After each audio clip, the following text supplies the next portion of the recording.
Bonjour, Francine Sainte-Marie, ça me fait plaisir de vous retrouver et pour ceux qui ne me connaissent pas, je vous invite à visiter mon site francinesaintemarie.com et vous allez découvrir que je suis la ressource numéro 1 auprès des leaders porteurs de sens.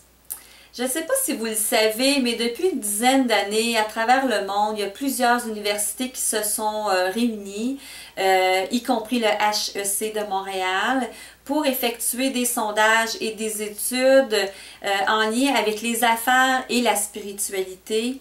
Et un des résultats qui m'a le plus impressionné, c'était de découvrir que de 70 à 90% des dirigeants d'entreprise, des gestionnaires d'équipe et les employés désirent et aimeraient avoir plus de sens au travail. Et c'est ce qui m'a inspiré à vous partager aujourd'hui dans ma capsule 5 astuces pour être des créateurs de sens au travail. Donc, premier élément, c'est de révéler votre vision. Ayez une vision claire de ce à quoi vous voulez contribuer en tant que leader et partagez-la avec votre équipe. Donc, c'est important pour que ça puisse faire du sens avec tout le monde. Est-ce que tout le monde a le goût de contribuer dans ce grand projet-là avec vous? Deuxième élément, c'est clarifier la mission. Donc, comment, en tant qu'équipe, vous allez manifester cette vision-là ensemble? Quel sera le rôle de chacun?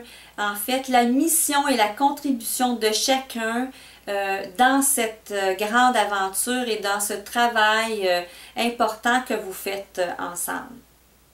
Troisième élément, c'est développer la relation de confiance.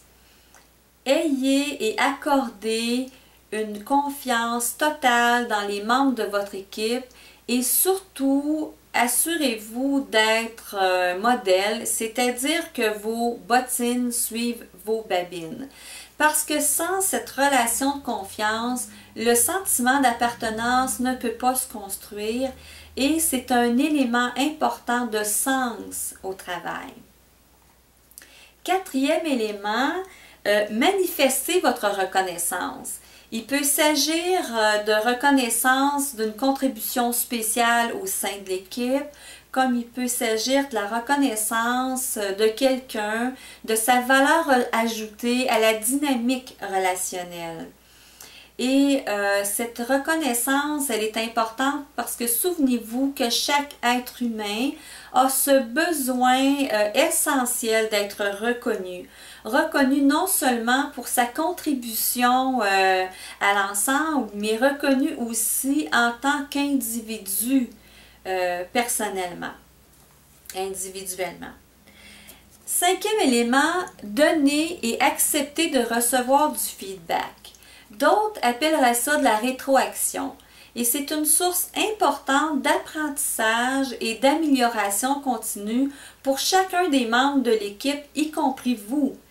Et cette rétroaction, ce feedback, en fait, sert d'interaction, d'inter-influence entre chacun des individus faisant partie de ce système-là et permet individuellement à chacun de pouvoir évaluer sa contribution dans le groupe, sa contribution à cette grande vision et à cette mission qui fait partie de ce pourquoi on travaille ensemble. Et ça, c'est très porteur de sens. Et en bonus, parce que je vous en donne une sixième en bonus, célébrer les petites autant que les grandes réussites.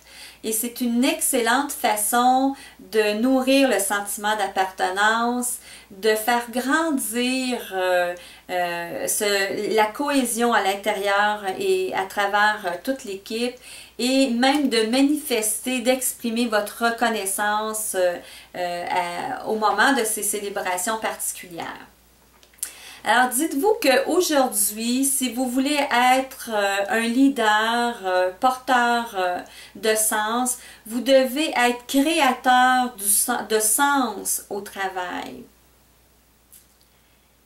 Si vous avez aimé cette vidéo, je vous invite à vous abonner à mon infolettre et en cadeau, je vais vous faire parvenir ma conférence Focus. Là-dessus, je vous dis, osez être des leaders d'avant-garde, participez à créer un monde meilleur et faites que chaque journée soit porteuse de sens, non seulement pour vous, et aussi pour tous ceux que vous allez croiser sur votre chemin.